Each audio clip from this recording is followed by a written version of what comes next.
welcome to another episode of the William Branham Historical Research Podcast.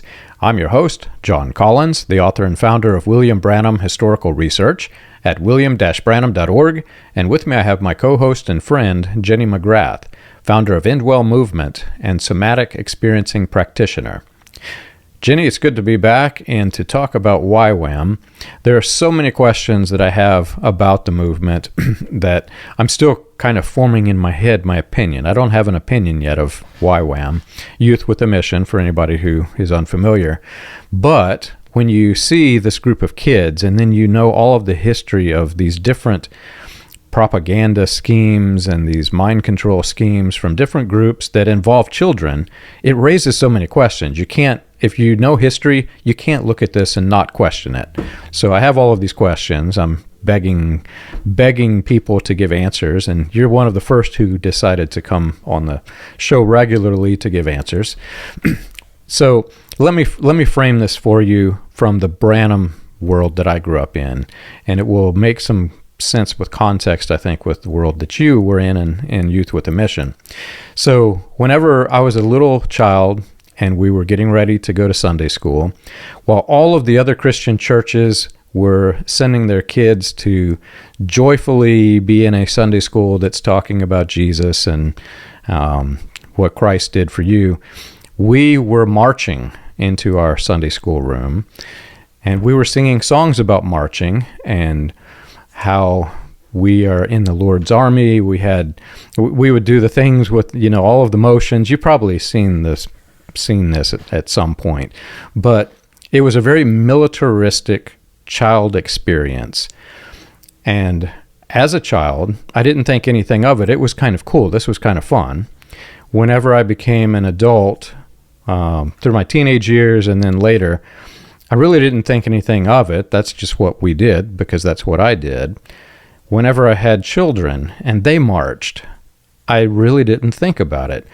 But after I left the movement and I started to realize that there were undertones of the movement that were very, very sinister, and there were connections to different movements that were very, very sinister, some of them which did involve actual weapons. And that history I've given in a couple of the books. I won't go there in this podcast. But knowing that there was a military history connected to the movement, and then now you have these kids in this, what is literally a mind control cult that are marching and using military themes, it raises so many questions about Youth with a Mission. I want to see is there some crossover between the militaristic aspects of what I grew up in and what developed into YWAM. So thank you for coming on. Let's talk about the military mindset of a child. Absolutely. So many thoughts come up. I did in Sunday school sing, I may never. Same exact one. So that is the song. Yep. Yes, I know it well. And I was thinking as you were talking, for me, I feel like I grew up in a particular moment in time where I would say maybe the collective consciousness or psyche of the U.S., what was already at play for a long time, and some of these undercurrents, I think, presented itself more apparent.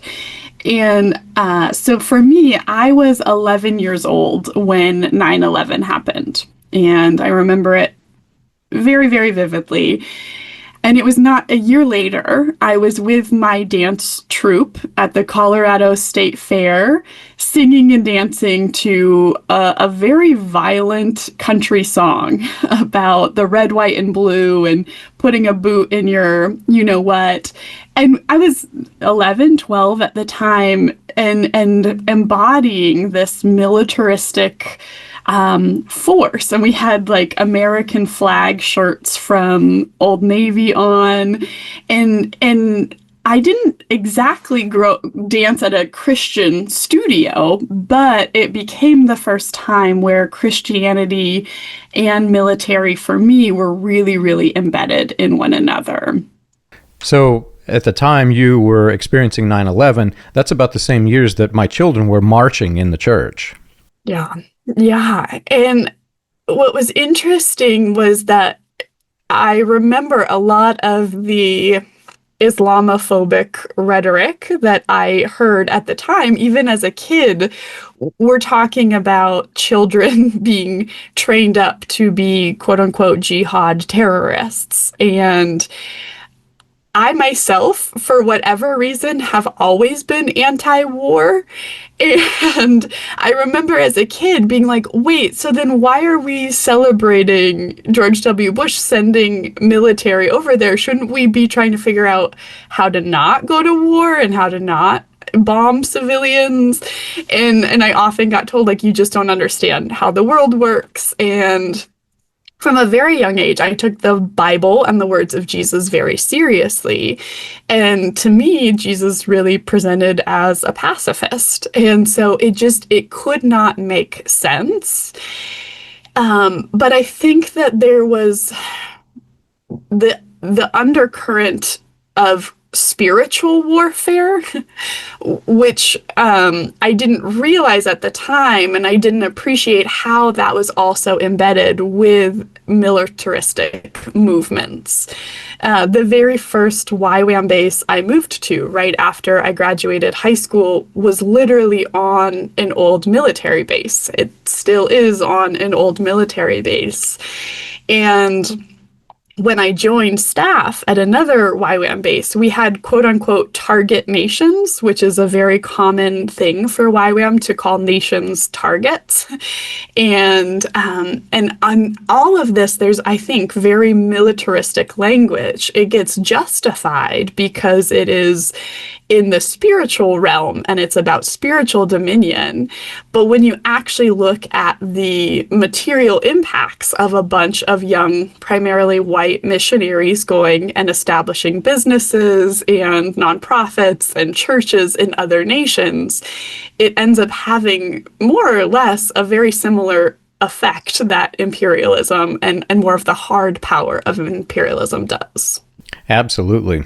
And it ties to some weird history. I don't know if you're familiar with this history, but I have been studying the history of Pentecostalism, which birthed all of this mess that we see, and specifically studying the two main cults that Pentecostalism was based off of. Whenever Charles Fox Parham created his sect in Kansas, he went to John Alexander Dowie's Zion City and tried to figure out, how is this man making, what was it, I think it was $10 million. It was like $500 million in today's money. How did he do this in 10 years? And then he also went to a sect that was in Maine, the cult following of Frank Sanford. Both were faith healing type ministries, missionary type ministries. Frank Sanford was unusual in that his cult, because there was so much scandal with the interestingly, the issues in the mines. There was a young lady who went crazy, and it made national news in his sect because they were very, very authoritarian. Well, whenever it looked like there was about to be some legal action taken against him, he took his entire cult following, bought 2 big yachts, and started sailing the world to target specific nations. And they would go up onto the shores. I think I did mention this with you in the last podcast, but I didn't go this deep with it. They would go up on near the shores, not even to the shores, but near it, and preach at the continent. And so, they're not making any effect. If you're considering this spreading the gospel, there's not a single person that could hear them. So they're not actually spreading the gospel. But it's more the idea that they're in this spiritual battle. Nobody can see it. Nobody can feel it. And even the people who they're targeting have no idea that they're in this that they're a spiritual warrior for the enemy side, right? But from the flip side of this, what happens to the brain whenever you take something that you can't see, you can't feel, but you're told is there? So there's this enemy we can't see. We're told that it's there. We have to believe it. Take it a step further. Now we're fighting the enemy. We don't know we're fighting it. How are we fighting it? We're just simply praying, singing, whatever, the chants, whatever we're doing. It separates your mind from reality. And the moment in which your mind separates from reality is when it is most susceptible to mind control. A person can literally take your brain and hijack it once you have separated from reality. And again, this is early 1900s. I think it was around 1910, if I remember correctly, that they actually did the sailing. So Pentecostalism had already been birthed by this point, and then they sailed the world, did the spiritual warfare thing, and they were under such authoritarian control. One of the ships capsized, so they lost most of their supplies. Those who survived the capsize went on to the other yacht and sailed back for Maine without enough food for the people. And the cult leader was not about to go without food. He lived like a king. So when they made it to the shores, he walked out in his fancy suit and he's fully flushed and he looks perfect. The people who came to rescue them said that the entire crew looked like they were skeletons with skin wrapped around them. So they had not eaten, there was scurvy on board, and this guy walks out in his fancy suit just like nothing ever happened. And he was under that level of control of his people that they even starved themselves without throwing him over the side of the ship. So all of this to say, once you engage in the spiritual warfare, it is dangerous because someone can take over your mind. Yeah, I find myself asking this question, and I'm not a sociologist, although I love studying social sciences, but I love the phrase conditions of possibility. What are the conditions of possibility that create these vacuums and these cults and enable them to happen in the first place? And I think one of the things that comes to mind is that sounds so isolating.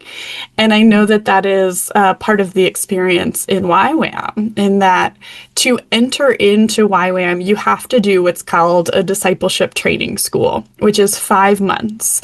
And it includes 3 months lecture and then 2 months outreach. And, I was 18 years old when I did my outreach in the red light district of Thailand, seeing and experiencing some incredibly traumatic things. And then I came home to my quote unquote normal 18-year-old girlfriends talking about boy drama. And I was like, I cannot relate. Like there is no part of me that gets why you think this is important right now. And so it just became the sense of these are the only people that understand. These are the only people that know how important it is. And so then it became easy to give up food and things like that, and I'm thinking as you're talking, it's really not that dissimilar from a lot of the hierarchy I experienced in YWAM, where I was paying thousands of dollars to do different schools in YWAM. And in one of them, I was in South Africa, and for months we were eating lettuce and mayonnaise for most of our meals, and maybe bread and peanut butter, and lots of rooibos tea. And then occasionally we would go to the houses of people that were on leadership team of YWAM International, and this, single person living in this 5-bedroom house telling us to close the windows because the baboons are going to come in from the forest that they live right near. And I'm just like, the immediate cognitive dissonance, even in that, to be like, wow, you must have a lot of supporters, or you must have a really strong church supporting you. Whereas I was like agonizing trying to live off of $200 a month because it's really hard to get people to pay you to be a missionary. And so I think that I can really relate to that, where it's like, if you are one of those quote unquote foot soldiers, if we stay in line with more militaristic language, those who are the generals or the captains, so to speak, are the ones who aren't tending to do that amount of suffering. And I think there is, again, I don't know enough. I'm not in the brains of each person to know. I tend to be an optimist and a cynic at the same time, but I don't think that people are born predators. I think that people become people who prey on others because of conditions of possibility that make them that way, because of lack of accountability, because of these systems that create hierarchies that push people in to different roles or things that they may not have in another context. I have multiple family members on both sides of my family who have mental health issues of some kind. And some of it is quite mild, but there are some extremes. And so I have seen everything from the mild to the extremes. The mild, generally, in thinking through the people that I'm aware of, they are mild because of their situation. They're in a very comfortable situation. They are, if medication is required, I don't think they all require it, but those who do are taking the medication and they live comfortable, healthy lives. On the other extreme, you have people who are in environments that aren't so calm. And also they are in situations where their medicine is not taken as should be. And this is especially the case in a divine healing movement, because God has healed me, I feel good once the medicine takes effect, and then I stop taking it because now I feel better. Didn't God just heal me? That's usually the cycle that repeats and repeats and repeats. In those weird instances, not many people are aware of this, but when your mind goes into the altered state from these types of mental health disorders, and this is not my opinion, this is study, you can actually read about this, you become heightened spiritually. There are people who think that they are Jesus when they get in this weird situation, and I'm laughing. It's actually sad, but I'm laughing because I have seen some of the funny things that happen whenever these people think they're Jesus, and it's hard not to laugh with them, but it's hard because you want to cry at the same time that you're laughing. It's funny, sad, all at the same time. So this is one of the burdens that I have to deal with, and I have seen this time and time again. I look at the leadership that have turned into authoritarian cult leaders, and there's this wide variety of people. There are those who did admit to having mental health disorders. So William Branham mentioned every 7 years. He was even hospitalized a few times for his mental health issues. And yet they're in a religion where when you reach that level of extremism and that level of, I hate to use the word, but that level of insanity, the people who are in this spiritual state where they have this altered sense of reality, they see that as actually, they see the mental health issues as actually the Holy Spirit. They start thinking, wow, this person, he's crazy. He doesn't act like the rest of the world. He must be filled with the Holy Spirit. And so they all try to gather around the crazy guy. And this appears to happen quite frequently if you study through the history of cult leaders.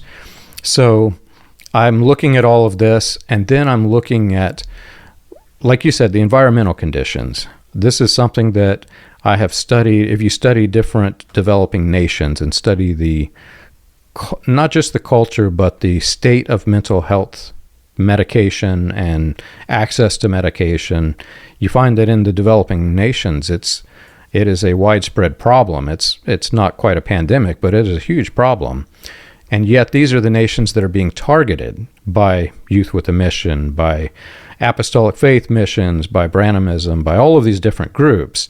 And I have talked to people in those countries who say, it's crazy, John. There are so many cults here that it is like a breeding ground for cults. So I try to see how much of this can be connected to the mental health issues, how much is it because of, is there a strategy behind the missions? What is it? And I always come back to this. They're sending people on a mission often for the mission itself is just for the people who are being sent, not so much as the people they're sent to, which is really weird if you think about it. But I have come to the conclusion that that seems to be the case. Absolutely. Yeah. And I talk about this a little bit in my book as well, that there's often the platitude, we were more blessed to give, and that's not actually said in the gravity that it deserves. Because it absolutely is, I think, more about those who are going than it is those who are receiving. And I have been really impacted by the work of a professor, Feroz Manji, and he says you cannot fight poverty. What you can fight is those who make people poor. And he's been researching a quote unquote development work in Africa for many, many, many years now. And a lot of times I think this is the same in the missionary world, where we're going to help these people that are quote unquote less fortunate. And there's never a question as to the history of imperialism and capitalism and colonialism that has undeveloped these nations, and how being able to fundraise in churches and communities that have extra hundreds of dollars, thousands of dollars to give in the first place is part of what it means to be in a world where there is wealth disparity and income disparity. And so I think there is a part of it where it becomes almost like conscious laundering. Like, I can feel good about coming home and taking a break and going on sabbatical because I've gone and served so much, rather than how do I look at dismantling these systems that continue to perpetuate injustice in these worlds. And I think especially if you spiritualize that injustice, then it causes you not to look at billionaires or the systems that we live in that create these power vacuums and these social service vacuums.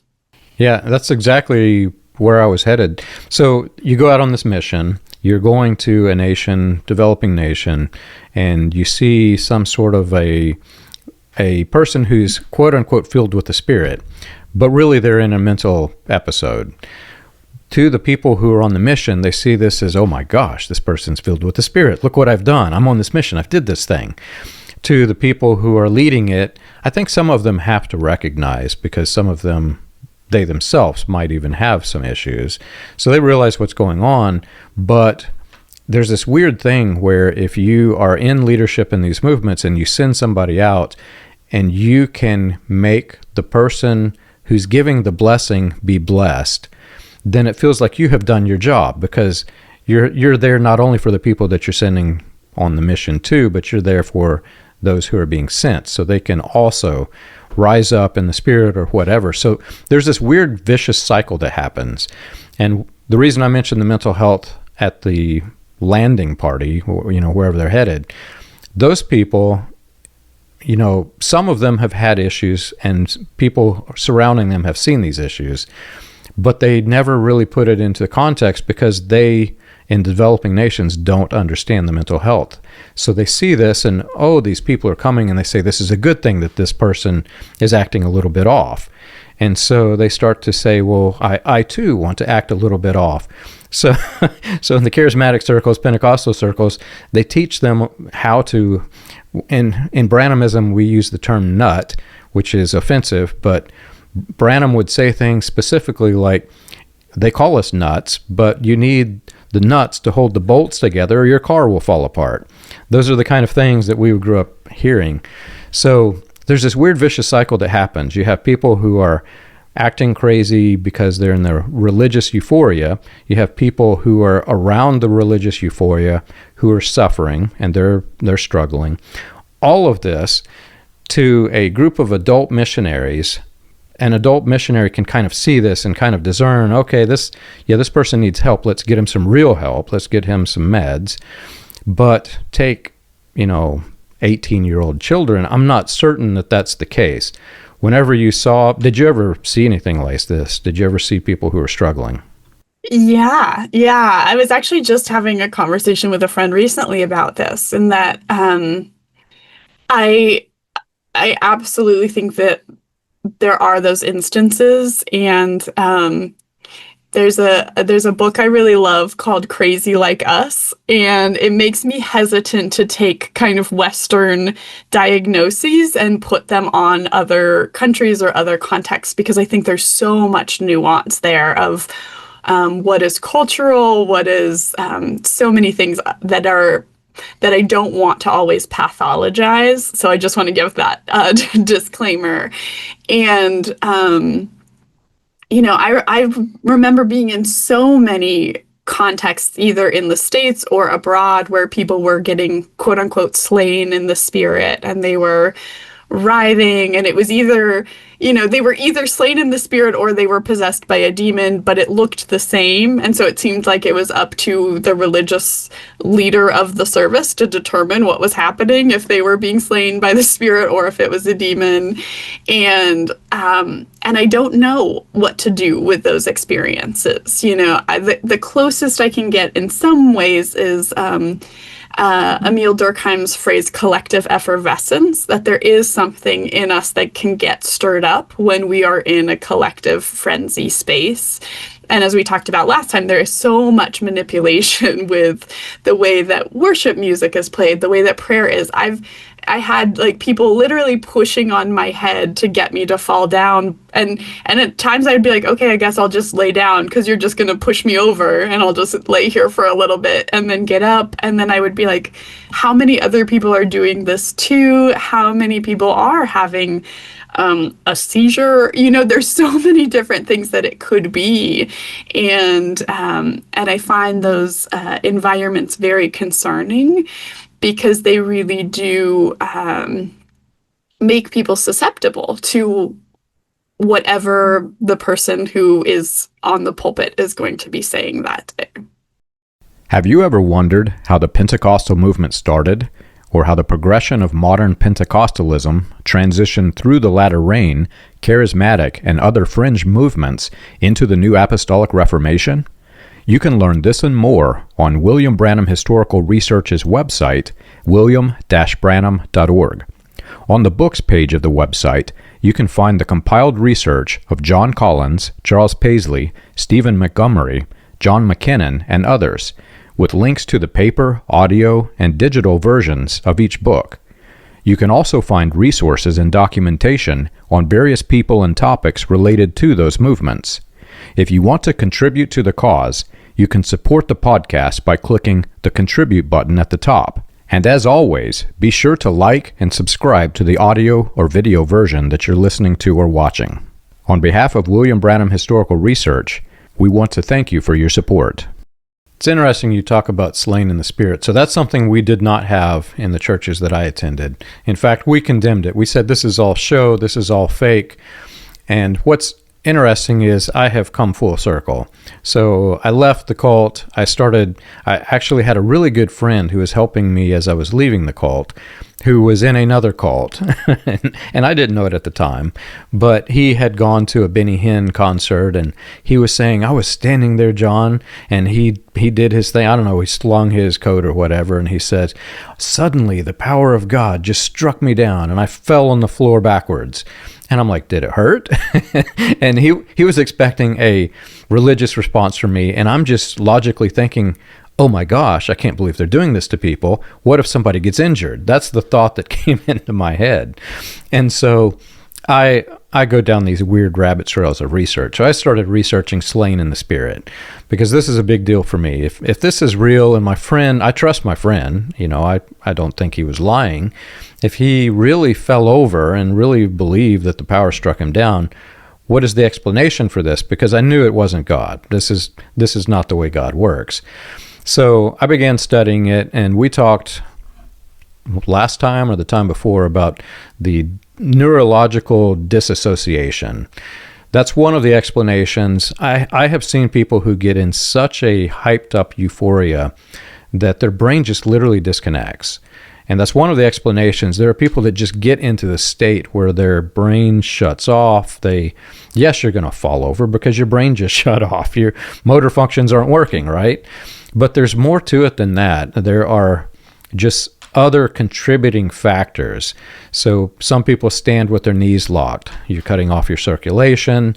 Or if you're in a strong, hyped up sense of fear, when the guy's approaching you and he's going to sling his coat at you, it's going to scare you, because you're going to be like, I've never fell over backwards. Am I going to get hurt, right? So the blood pressure goes up, and if your knees are locked, you could, without even a disassociation, you could just simply fall over because your blood pressure drops so quickly. I've seen some weird things around this area, but the power of suggestion is the other thing. I have seen the power of suggestion. I have seen what it can do to people. I've never talked about this before, but in one of my high school classes, and I don't remember which one, but I was hypnotized. And this was a very weird thing. Like the teacher came in and just hypnotized 4 of us. I got picked to be hypnotized. She sat down in a chair, and I was hypnotized, and we were asked to take one finger, our index finger. Each of the 4 children put under her thighs and under her underarm. So I was under her underarm. And with the tip of our finger, just like this much of it, we picked up a 200-pound woman. And afterwards, we're thinking, there's no way that we can do this. That's a superhuman feat, right? But the funny part about it is my brain is so different from everybody else. And I've studied this too. Not everybody, there's like 1 in 4 that you can't program their heads. So as we're in this state of hypnosis, and I clearly remember entering into it, and then I remember nothing until I'm thinking as she's up above, literally above my head, right? I started to think, this isn't physically possible. And the moment I thought this, my finger could no longer support her weight, and down she went on the floor. It's a wonder she didn't get injured. But that's the power of hypnosis and the power of suggestion. And working with Dr. Stephen Hassan, he has gone through, and I think this is in his book, Combating Cult Mind Control. There are hypnotic techniques in the speeches of these men before they come and sling their coats. So there are so many different elements to the slain in the spirit, all of which are fully explainable, but to the person who falls over, they think it's unexplainable and they believe it. And it all comes back to the spiritual warfare. This is you're fighting a demon that doesn't exist. You're slinging a coat to slay the spirit of a person. And yes, the person may have a spirit if you're a Christian and you believe this, but what does slaying it do? You're not really slaying the person or his spirit. You're just causing them to fall over, and you might cause them to be injured. Yeah, it makes me think of this sort of hilarious and embarrassing example. I was with my husband and my brother and sister-in-law, and we were in this quirky store in Seattle, and I saw these fun glasses, and I put them on, and I was like, oh my gosh, and I lower them, and I lift them, and I lower them, and I lift them. I was like, oh my gosh, I think I might need glasses. And my husband put them on, and he's like, oh my gosh, I think I might need glasses too. And my brother comes over and sticks his finger through the glass. There was not even a lens in there. But we had both convinced ourselves because we had glasses, we could see better through them. And who knows, maybe there was something about it like obscuring vision or something. But our brains are so susceptible to influence and to being influenced. And I think especially when we don't have places we can go to reality test and be like, hey, was that weird? Because if you say that, then that is questioning whoever the spiritual authority was for that service. And then you're sowing discord, and then you're, all of these things that are, I think part of that manipulation is just baked into the community of don't question, don't dissent, don't have an issue, because as soon as people start having issue or questioning, it seems like they just disappear, and all of a sudden they're gone, and we're praying for them and wishing them well, but it's never, but what happened to them? Where did they go? Why did they leave? And so I think it is really, it appears and feels like a very, very close community, but you also, I think on a visceral level, know how precarious it is. And you know that once you start going, wait, hey, this isn't possible. Wait, this doesn't make sense.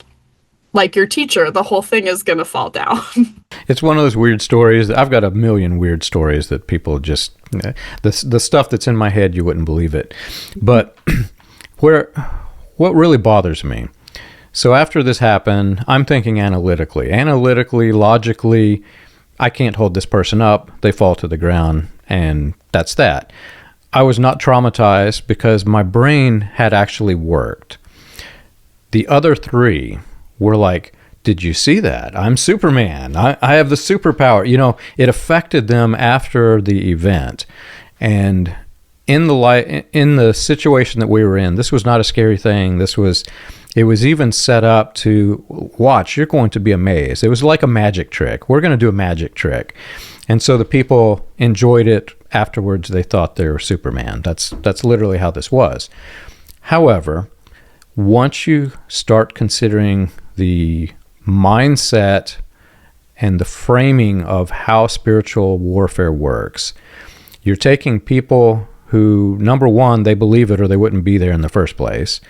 Number two, if they're young adults or children, YWAM, some of the other groups, they believe it because they're being told they must believe it, and many of them do.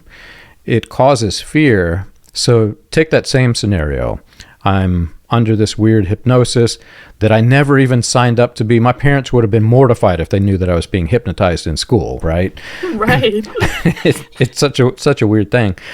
But if it had have not been as a joke, if we had all been scared that she was some sorceress and watch, I'm going to do this wizardry on your head and be afraid of me, be afraid because there's spirits among this room. Instead of walking away thinking they were Superman, the children would have been traumatized. And this teacher would have been sued. All the parents would have said, you traumatized my child in your classroom. I'm actually surprised she didn't get sued anyway. But now we're doing the same thing in church. There are men and women who are hypnotizing other people to various degrees. They are causing disassociation through the spiritual warfare. They're doing it in a context of fear. There are demons. There are real demons out there. What it does to the mind of an adult, I have seen because I have felt it. You're in this type of mindset. You're scared of the demons, and you are traumatized. It causes real trauma. People develop cult PTSD from this. What I don't know, because my indoctrination was different. I was indoctrinated from birth on up to age 37, and then I left. And I deal with the trauma. I still deal with the trauma. But somebody like you who went and got almost instantly traumatized at one of these groups in Youth with a Mission, it has to be different. What did it do to your head when they did this? It's interesting. I think it was definitely different. And I think that there were, so part of my story that feels important is I grew up in Colorado Springs, and my family went to a pretty middle of the road, non-denominational church. But by the time I was in middle school and especially high school, I spent a lot of my time at Ted Haggard's New Life Church, which was very, very, very charismatic. And so I was familiar with these worlds. And even then, my parents were not charismatic. And so they were like, wait, where are you going? What's happening? And I felt conflict in myself always, because I had kind of my family experience of a more traditional fundamentalist world. And then I was stepping into where my friends went to church in these more Pentecostal spaces. And so I had seen that. And to some extent, you know, I think I believed in spiritual warfare from a pretty young age. And I also believed in, you know, I read the Bible and I took it very literally. And so as a kid, I would be like, God, why aren't you showing yourself to me like you did to these prophets in the Old Testament? And agonizing over that nightly, and really, really desperately wanted some type of revelation and extreme movement. And so I think on one hand, because of a lifetime of dissociation, I felt very familiar in YWAM. It was a different breed of dissociation, but by the time I was in high school, I was often asking my parents, what does that mean when you feel like you're dreaming? And they were like, we have no idea what you're talking about. And it wasn't until I learned about dissociation that I was like, wow, most of my life makes sense now. But I struggled with dissociation from personal trauma and religious trauma from a really young age. And so I think that that is part of what I use the language groomed me to become a missionary, because I think that those who already have a precarious grasp on reality tend to find their way into cults, because it is more psychologically taxing to say my brain sees the world, quote unquote, wrong, than the world is wrong. And so I think, are feeling beings who think less than we are thinking beings who feel. And so we will constantly seek out and create an external reality that matches our internal reality. So if our internal reality feels chaotic and confusing, we're actually going to feel more at home in a reality that feels chaotic and confusing. And you can talk to almost anyone who has chronic anxiety. They'll talk about when 2020 hit and everyone freaked out. They were like calm because they're like, yeah, we've been telling you we should be worried about everything all the time. And so there's something weirdly soothing when you are in these altered spaces, because it actually mirrors your own mirror neurons in your brain, where you're like, oh, okay, yeah, this actually feels better for me. And so for me, it wasn't until trying to come out of that world. And one of my therapists said, I think I maybe mentioned this last time, she's like, it's like you had the opposite of a psychotic break. And once I started to get more in touch with reality, what was honestly one of the things that was most traumatic for me was immediately losing people that had been incredibly close to me, and feeling like we no longer exist on the same planet. We are so separate from each other. And in some ways, I consider myself very fortunate, because I left by the time I was 25, and I was in graduate school. And so I had opportunity to leave. And I think part of what is so insidious and traumatizing is that when people have been professional Christians their whole lives and don't have work experience or degrees or things like that, it becomes incredibly difficult to leave those worlds. Every time you talk, there's just 100 different things that I want to talk about. I'm actually starting to write them down now because there are just so many of them. I want to do an entire podcast on cult-related anxiety, because this is something that's very deep and important to me. I did not realize that I was anxious, and growing up, in the same classroom, I wish I could remember which it was. I think it might have been psychology or sociology, but in that same classroom where this lady hypnotized us without our parents' permission, we had to take some sort of a test where we were describing how anxious we were. I was like off the scales, apparently, but according to every answer that I gave, I was completely mild. And she actually talked to me after the class and said, John, I don't think you answered correctly. And so I had this self-induced air about me that I was not going to be struggling with any of these things because I'm in a divine healing cult. God has healed me. I'm better than this. But I was really anxious. And what she didn't know was that I was in a doomsday cult where the fear of the end of days was every single time I walked into that building. End of world's going to come. Well, what if it happens while I'm here? My parents are at home. How do I connect with my parents? What if the rapture comes? What if they're flying up into the air and I'm trapped in this building and I can't fly through the roof? I mean, there's all of these weird things, like you don't know what the unknown is. The biggest fear, right? So I was very anxious. Fast forward, this is a teetotaling cult. There's no alcohol. You're taught that even a little sip is going to put you down into hell. Well, after I left this and came to realize, I came to realize that the anti-alcohol position is actually anti-biblical position. They're drinking wine. They're drinking. I read I think it's the Antiquities of the Jews, and I think that's where this came from. But King David would say things like in his ancient language before they go into battle, "Sober up, boys, because we're going to go fight." And there was alcohol, there was wine, there was strong liquor, and there are words for this all throughout the Bible. So I came to the point where I recognized that it's actually more against the Bible to condemn somebody for drinking than it is to drink. All this to say, I went on a business meeting down into Atlanta. I've mentioned this a few times on the podcast, and it was at this open bar with nothing but top shelf. And here I am. I don't drink. I don't want to drink, but I'm at a table where when you sat down, they poured you a drink whether you asked for it or not, and just sat there. And I'm the only one on this big round table that's not drinking, and I'm out of the mindset. I no longer think it's wrong to drink. I just don't want to. I had no need to.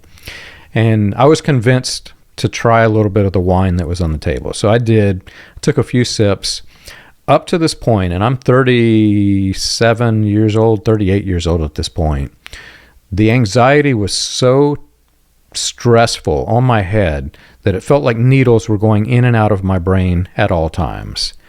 24/7, I couldn't sleep. During the day, I had a headache my entire life. I just had a headache. That's how it was. So I had a little bit of wine, and then that evening, suddenly I had no more pressure. And I thought, no, it can't be that wine. So the next day, while everybody's thinking about the business and the meetings and I should be networking, I'm actually more thinking about, I wonder if it's that wine. And so I tried a little bit more the next evening. It was completely gone for like 2 or 3 days. And so I got home, I told my wife that I think I'm going to buy a bottle and see if this fixes it. And she thinks that I've lost my mind.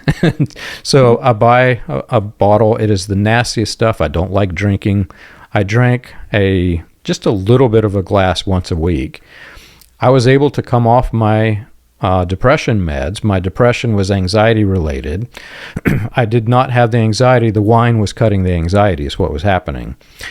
And I realized after all of this that the anxiety that I had, even though I did have hereditary issues, that was more caused by the cult that I had escaped. I was in this mindset, the anxiety had set in, the constant fear had set in. I was programmed to fear.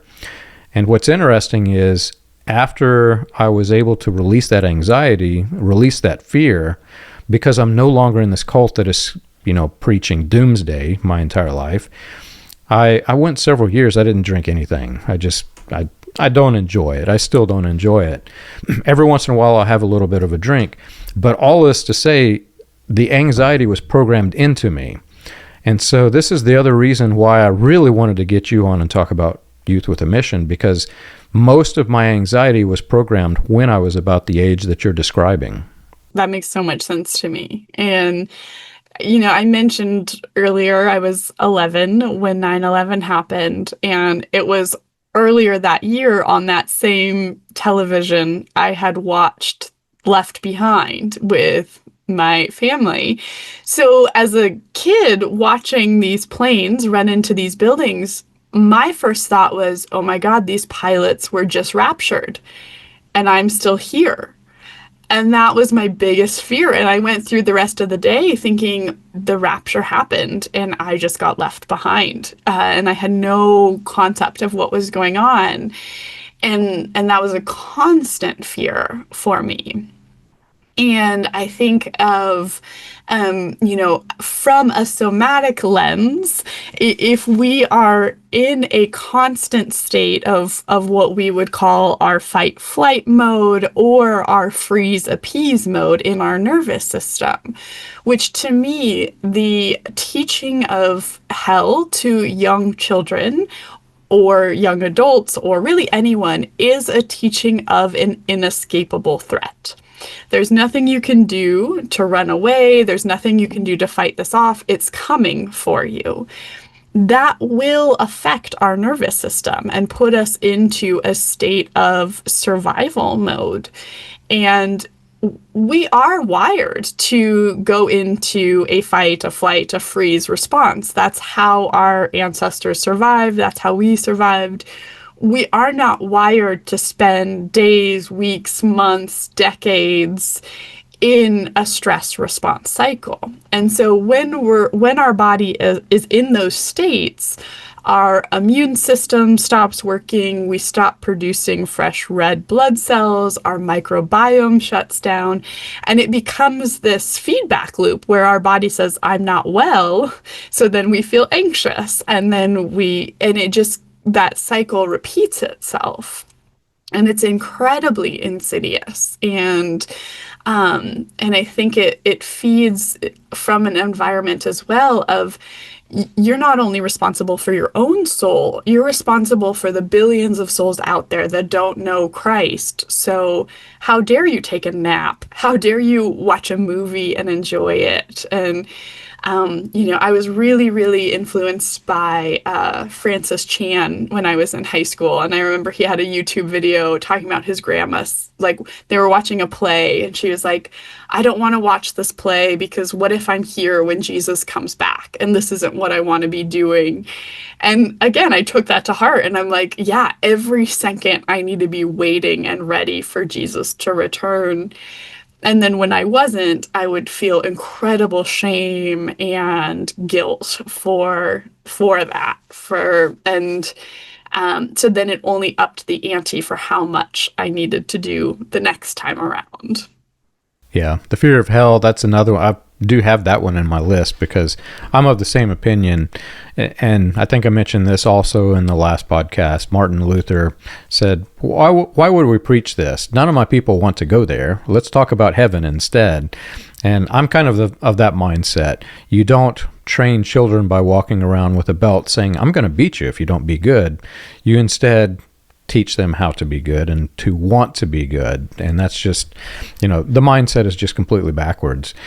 But the anxiety, what I was building up to is this anxiety is real. The anxiety is induced and it causes cult PTSD. There are so many consequences of the way that they're teaching the spiritual warfare. Spiritual warfare has this effect on you that will cause this anxiety, and it's debilitating. There came a point in my life whenever I was struggling to function, the anxiety got so severe. Would you say that the spiritual warfare that the doctrines that you experienced, I'm assuming there are activities that you participated in that involve spiritual warfare, would you say any of these contributed to anxiety issues for the children who were there?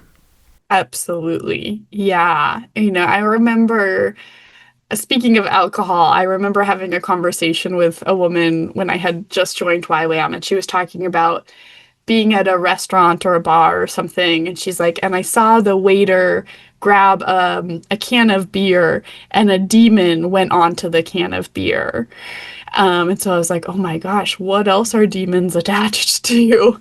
And we would have, when we'd have these target nations or these spiritual strongholds that we were supposed to do battle for in the spiritual realm, we would have 28, 48, 72-hour prayer intercession happen for them. And you would sign up for like a 2-hour slot. And maybe that 2-hour slot was 2 to 4 in the morning. And you'd walk into this room and people are screaming at the demonic strongholds of lust or alcoholism or jealousy or whatever. And so these are not nervous system friendly environments. If your nervous system steps into anywhere and sees people screaming at something that's not there, that is incredibly alarming. And I remember I came home from my first discipleship training school with YWAM, like walking around the home I grew up in, like casting out demons just in case. They were in every single corner and praying in tongues and doing these things that I had learned in the last 5 months that I needed to do to stake God's dominion over my family's home and over these places where demons may have come in, especially because my family didn't believe in this. So I needed to be extra vigilant. And so it really altered my relationships, even with my siblings, because it was like, well, they are now a project to me. I have to work really, really hard to make sure that they somehow see the world that I do. And if they're drinking alcohol, well, there might be demons on that alcohol. And so absolutely, I think that these environments fester anxiety and these states in our nervous system that are antithetical to feeling safe. Our vagus nerve is our nerve that is responsible for allowing us to feel safe. And 80 to 90% of it is what we'd call afferent, meaning it's sending signals from the body to the brain. And so if our body is in an environment where everyone else is feeling this, we're not getting proper food, all kinds of things that are happening, it's going to inevitably make us not feel safe. And so then when you have someone saying, your safety is going to come from XYZ, I think it makes you that much more susceptible to try to do whatever XYZ is. And these are the same people that are condemning the children who are waving the Harry Potter wands. And what they don't realize, they're doing the same thing. It's just a different type of role-playing. What is the... I may have asked you this before, but I am curious, and I know the audience will be asking me, what are the age groups of the children who are involved at Youth with a Mission? Most folks that end up doing a discipleship training school, I would say, are fresh out of high school, 18, 19, 20 years old. YWAM does have a lot of summer missions programs or week-long missions programs. So there's also a lot of people that go in middle school or high school. I believe it's called Kingdom Kids is one of their programs. And then there are many, many, many, many children whose parents are on staff at YWAM. And so there, every base you go to is filled with children of all ages. One of my roles on staff was teaching preschool on the YWAM base. And it was children of staff and it was children of parents who were doing what's called a Crossroads DTS. And so Crossroads DTS is for married couples or families, whereas a traditional DTS is usually just a single person. And I remember even at that time, I was talking to one of the other preschool leaders who had children, and we're saying, it is right for me to expect 100% obedience from my child because that's what God expects of us. And even in that world, I was all in and I was like, that sounds really scary. And, I don't think it is coincidence that these movements became really, really, really popular and gained so many people not long after James Dobson and Focus on the Family, which did actually teach corporal punishment and complete obedience. And so I think a lot of children who grew up in this world, who did grow up with, I'm going to spank you and mold you into who God wants you to be, it was an inevitable ending to then step into being a missionary where you think God expects complete obedience unto you being a martyr. Yeah, I grew up in a world where if a policeman had entered the building of our church during service, the services were 2 hours long. You're listening to a recording of a man who died in 1965. And as you walk in, you walked past the two bathrooms, the women's on the right, the men on the left. And as you walk into the building, you hear the kids screaming and you hear the slapping on the butt, because in the ladies' room, there was almost at all times, every time I walked past it, there was some child being beaten and screaming because the children just couldn't sit this long. So that's another podcast for another day. All of this it's really scary to me. The more I'm learning from you about Youth with a Mission, the more concerning it is. I'm a little surprised, especially when you mention there's preschooler children involved in this. There's so many questions that I have and things that we'll talk about in upcoming podcasts, but just simply the biggest one that I have, maybe we can talk about this next time, child obedience. The way that they push it actually hinders the development of the child. And if we're talking preschoolers in this for me is a problem. It's a big problem. So thank you so much for doing this. Absolutely. Really always appreciate talking with you about these things. Awesome. Well, if you've enjoyed our show and you want more information, you can check us out on the web. You can find us at william-branham.org and indwellmovement.com. For more about the dark side of the New Apostolic Reformation, you can read Weaponized Religion, From Christian Identity to the NAR, available on Amazon, Kindle, and Audible.